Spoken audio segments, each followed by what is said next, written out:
전도 2016 그리스도의 일꾼이 되자. 아멘. 인생을 살아가면서요, 법정에 설 일이 없어야 합니다.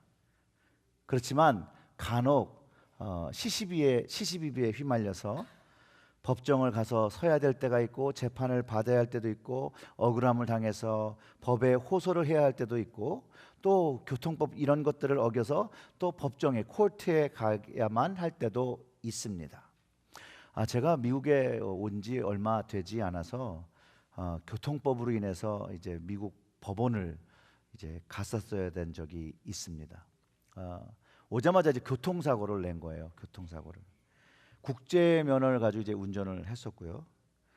그리고서 이제 경찰이 와서 영어로 뭐라 그러는데, 정말로 미국에 온 지 한 달이 안 단 그때 뭘 물어보는데, 제 신상에 관한 질문 외에는 모두 제가 노라고 대답을 했습니다.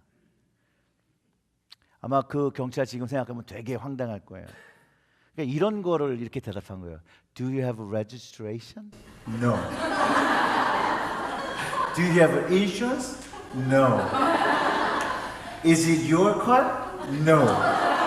그런데 제가 그때는 알아들었어. My friend 이렇게 해가지고 했었죠. 그랬더니 모든 물어보는 질문에 다 노라고 대답을 하니까 손짓을, 영어로 이제 안 하고 손짓으로 이렇게 내리라는 거예요. 그래서 갑자기 막 두렵잖아요. 이제 수갑을 차는구나 내가. 그리고 내렸는데 수갑은 채우지는 않았고요. 다른 경찰차에 저를 태워서 경찰서로 이송을 했습니다. 그리고 이제 친구랑 연락이 돼서 친구가 설명하고 집으로 오려고 하는데, 그 경찰이 다시 오더니만 티켓을 5장인가 6장인가를 주더라고요. 뭐 사실상 그때는 너무 모르니까. 그리고 또 이제 재판을 받으러 나와야 된다고 그러더라고요. 벌금도 내야 된다는데, 그때가 23살 때인데 진짜 얼마나 무섭고 얼마나 두려웠는지. 처음 그 교통 티켓을 그렇게 받았는데 꼭 추방당하는 느낌이었습니다. 사실상은 친구 차 망가뜨렸으니까 친구한테도 미안하죠. 사실 미국에 오기 전까지 부모님 속 그렇게 더럽게 속이다가 겨우 이제 사람구실을 해보는다고 생각해서 미국으로 공부 왔는데, 온 지 한 달도 안 돼서 교통사고 내고 추방당하면 사람 꼴이 아니잖아요. 그래서 참, 그리고 이제 혼자 있는데 막 눈물이 그냥 앞을 가리고 눈을 막 가리고 그냥 계속 울었어요. 첫 번째는 이제 저 스스로에게 실망한 거죠. 그래서 너무 무섭고. 근데 너무 염치가 없지만 정말로 붙잡을 이가, 그 당시에 붙잡을 이가 하나님밖에 없더라고요. 잘못은 제가 저지른 거죠. 제가 실수를 해서 교통사고를 냈으니까. 근데 그때 기도를 그렇게 했죠. 하나님, 정말 이번 한 번만 해결해 주시면 내가 잘할게요. 정말로 평생을 잘할게요. 눈물로 매달렸습니다. 그런데 이제 그 친구 이모가 그 코트데이에 이제 같이 가줬어요. 근데 이 이모가 뭐라 그러니까 갑자기 6장 티켓 받은 거에서 3장으로 탁 줄더라고요. 그리고 또 이 이모가 뭐라 하니까 그 저지가 그런 법정 변호인을 하나 주겠다고 하더라고요. 그래서 이제 국정 변호사를 하나 얻었습니다.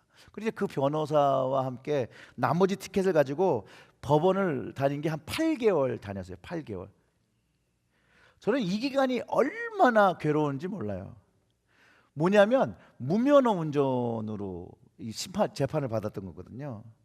그거로 낫길티를 받고 결국은 뭘 내고 끝났냐면요, careless driving 125불인가를 내고 이제 종결이 되었는데, 저에게는 그게 정말 지옥과 같은 시간. 정말로 믿기 어려우시겠지만 그 당시에는 제가 150파운드 밑으로 살이 빠졌어요. 믿기 어렵죠? 생각해보세요. 150파운드예요. 그 당시에 영어를 못하는 저를 위해서 대신 말을 해주고 일해주신 그 변호사님이 정말로 얼마나 감사했는지. 이분이 정말로 무료로 도와주지 않았다면 어떻게 됐을지 상상할 수 없고, 아마 어쩌면 제가 추방되기 전에 미리 도망갔을지도 몰라요. 이처럼 우리가 법적으로 무슨 어떠한 문제가 생길 때는 변호사를 찾는다라는 거죠. 이 법은요, 스스로 해결할 수 없는 것을 문서화하고 규정화해서 최소 사람들이 살아가는데 피해를 주지도 않고 받지도 않고, 또 피해와 어려움을 당했을 때 그 피해자를 돕고 가해자를 처벌하기 위해서 만들어 놓고 있다는 것이죠. 그렇기에 변호사는요, 이 법이란 매개체를 통해서 사람들을 도와주고 대신 말해주고 억울함을 풀어주고 죄가 없음을 증명해서 죄란 사슬에서 풀어주는 것입니다. 반대의 사람은 검사죠. 이 사람은 법의 매개체를 통해서 죄 지은 사람을 구속하고 사람들과 격리하고 다수의 사람을 보호하는 역할을 하고 있죠. 물론 devil's advocate라고 해서 돈을 위하여 정의와 진실은 전혀 상관없고 일하는 변호사들도 있습니다. 정교하게 법을 이용해서 죄를 지은 사람들을 법망에서 빠져나게 하는 변호사들도 있고요. 그래서 보면 변호사를 한 세 가지 종류로 분류할 수 있죠. 돈을 목적으로 하는 변호사, 자신의 명예를 위해서 하는 변호사, 또 소명을 가지고 하는 변호사로 구분되어 줄 수 있는데, 모든 사람들이 사실은 소명을 가지고 정의를 위해 변호하는 변호사가 많기를 기대하고 있다는 것이죠. 그럼에도 세상에는 자신의 명예에 자신의 직업적인 것을, 성취감을 위해서 돈을 버는 것을 목적으로 하는 변호사도 있다는 것입니다. 제가 물론 구분하는 변호사는 형사사건을 담당하는 정의와 올바른 것들을 위해서 사람들을 대변하고 억울함을 풀어주고 억울하게 죄진 것들을 풀어주는 그런 변호인들을 특정하여 말하고 싶습니다. 근데 세상에는 돈 많은 사람이나 기득권을 가진 사람을 위한 법이라고 말하는 사람들이 참 많죠. 민주주의는 다수의 행복을 위해서 법을 정하기 위해 국회의원도 뽑고 법을 제정하게 하고 있지만, 그럼에도 불구하고 모든 사람을 만족시킬 법이 없기 때문에 그 안에서 일어나는 모든 문제들을 도와주는 이들이 바로 이 변호사들의 역할이라는 것이에요.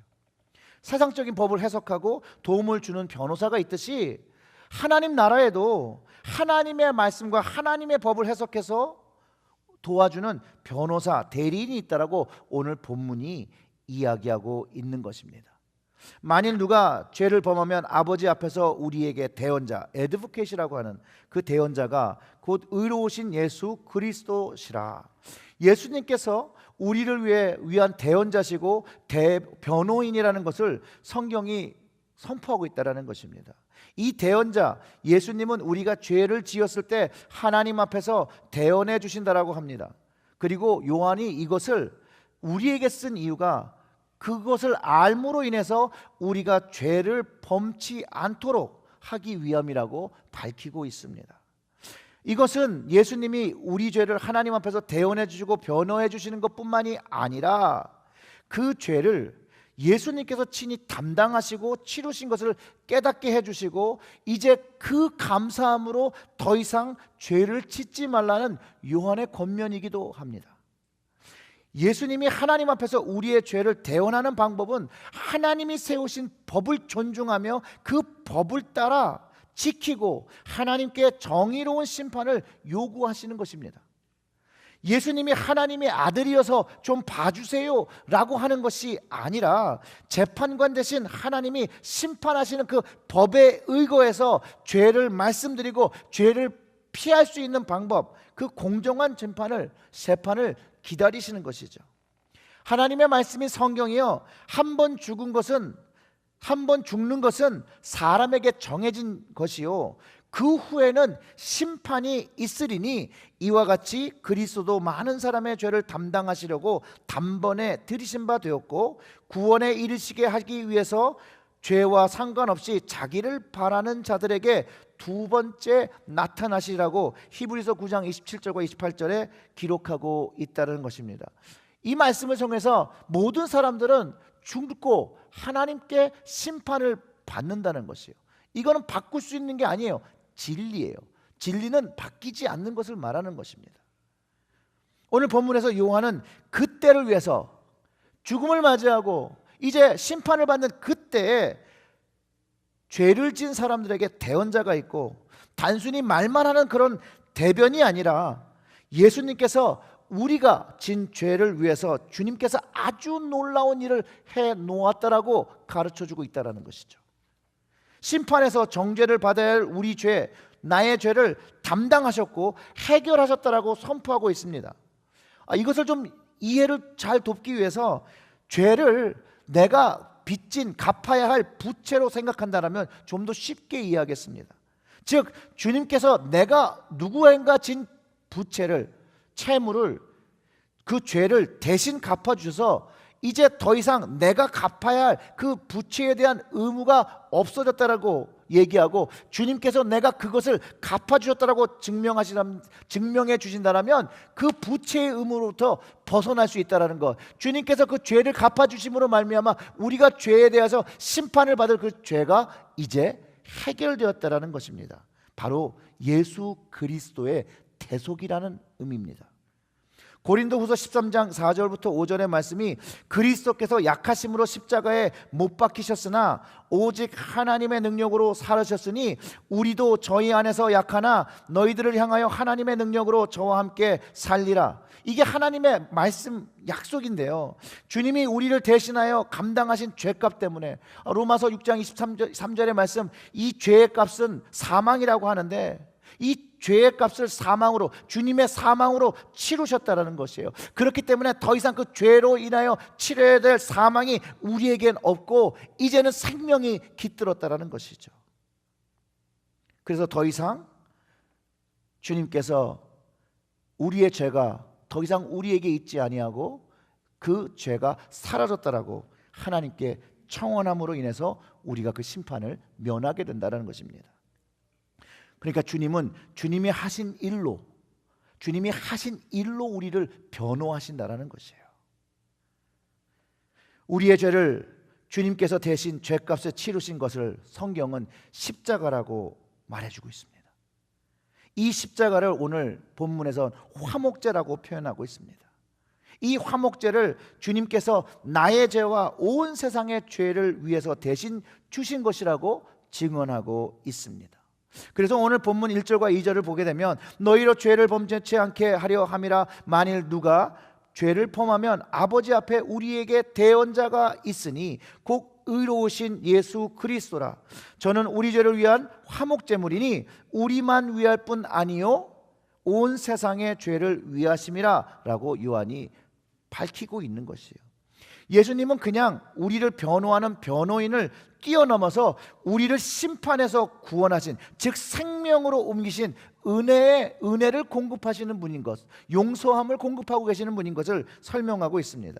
즉 주님으로 말미암아 더 이상 심판과 멸망을 당하지 않는다는 것이죠.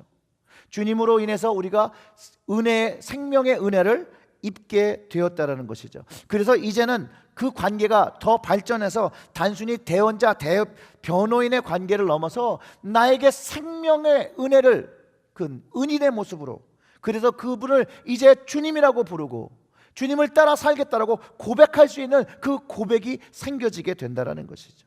그러며 그와 내가 주종의 관계를 이룰 때 우리는 주님이 나를 인도하시는, 내 인생을 인도하시는 참 목자라고 고백하며 내가 그의 기르시는 양떼 중에 있는 양인 것을 깨닫게 됩니다. 주님이 목자시니 주님의 양을 알고 그 양은 주님을 알아보고 그의 음성을 안다라고 성경이 이야기했죠. 주님은 오직 주님을 알고 주님을 영접하고 주님을 신뢰하는 사람을 대변해 주시는 것을 기억해야 합니다. 주님을 구주로 고백하고 그의 계명을 따라 살지 않는 사람은 심판의 때에 주님께서 대변해 주지 않고 변호를 담당하지 않음을 기억해야 합니다. 왜냐하면 주님을 나의 대변인으로 세우지 않았기 때문입니다. 만약에 제가 미국에 와서 그 재판을 할 때 판사가 변호인을 주었는데 내가 거절했더라면 그분이 나를 위해서 변호해 줄 수 있겠습니까?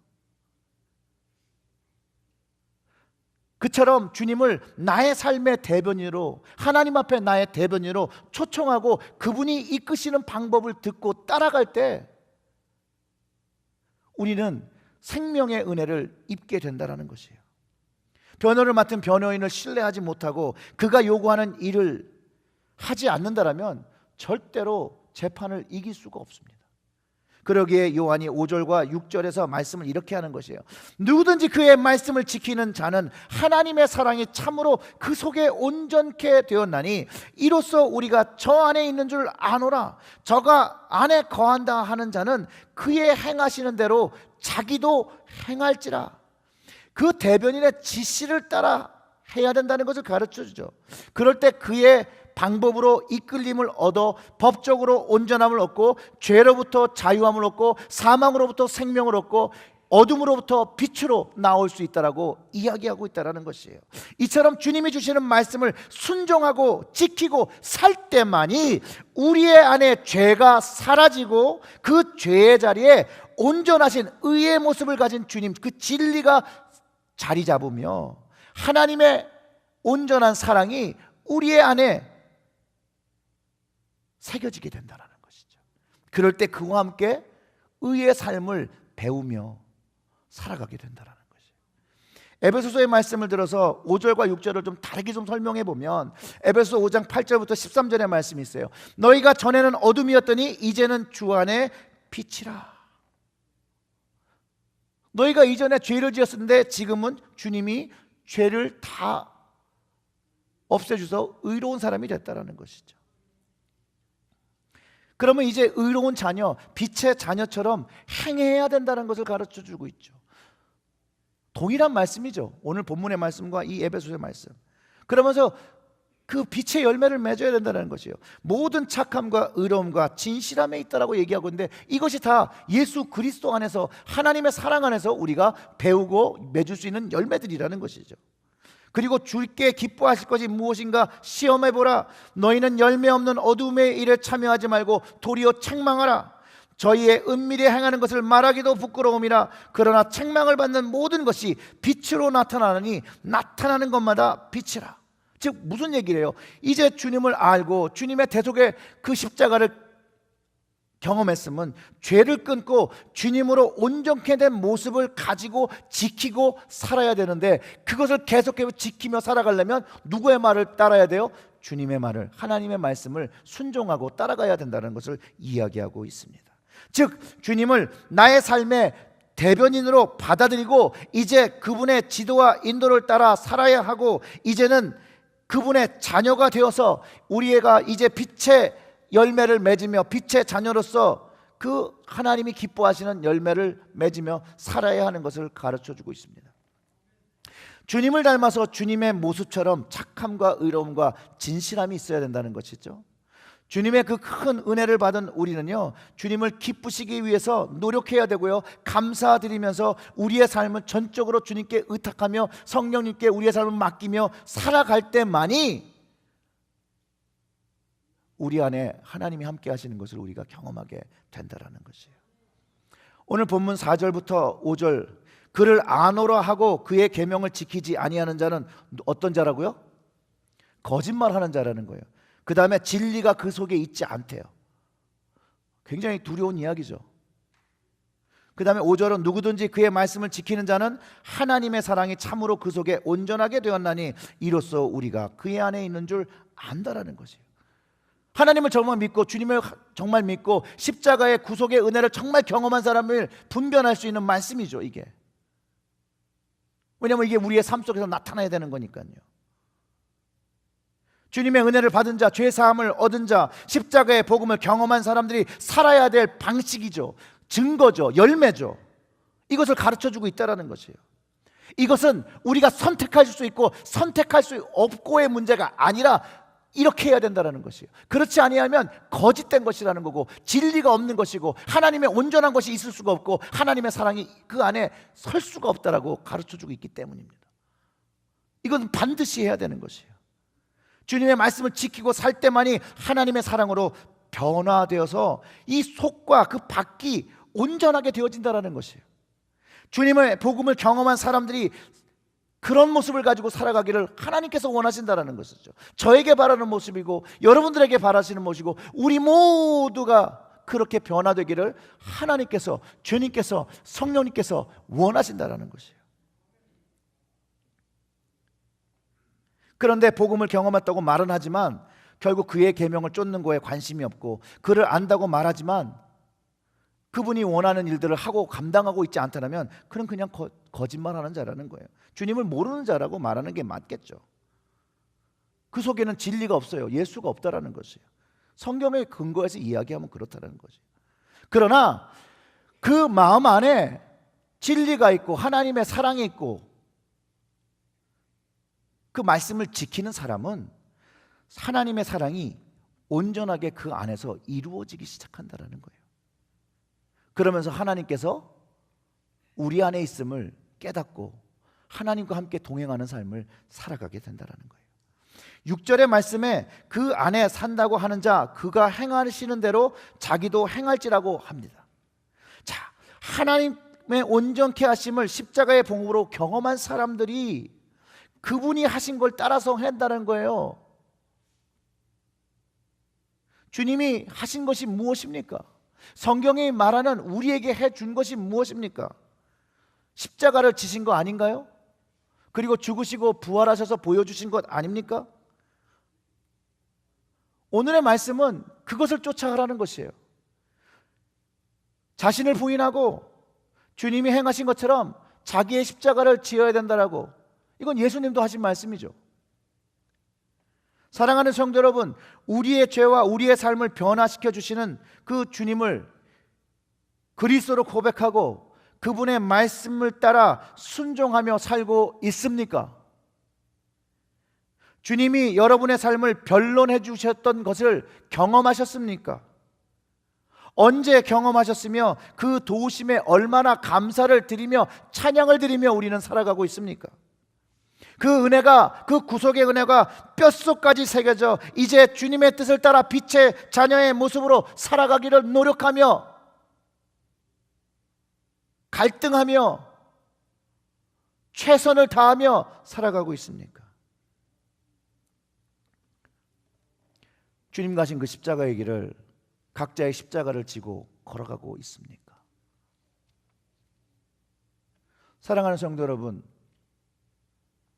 순종함과 행함이 없는 사람은 진리 대신 주님을 모를 뿐만 아니라 거짓입니다. 거짓. 사람을 속일 수는 있습니다.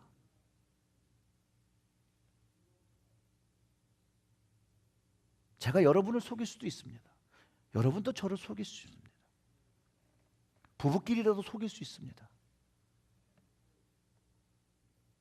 그러나 주님을 속일 수 있겠습니까?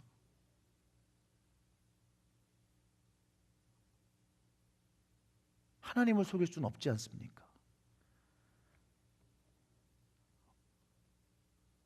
우리 모두가 이 시간 우리의 죄를 대변하시고 치르신 그 우리를 늘 바른 길로, 생명의 길로 인도하시는 그 주님을 진실하게 만나고 대화하시고 그분의 인도하심을 따라 순종하며 그분의 말씀을 지키고 살기 위하여 세상적인 것을 좀 포기하고 하늘의 것을, 주님의 것을 선택하고 살아가시는 맘모스 은혜 성도님 되시기를 주님의 이름으로 축원합니다.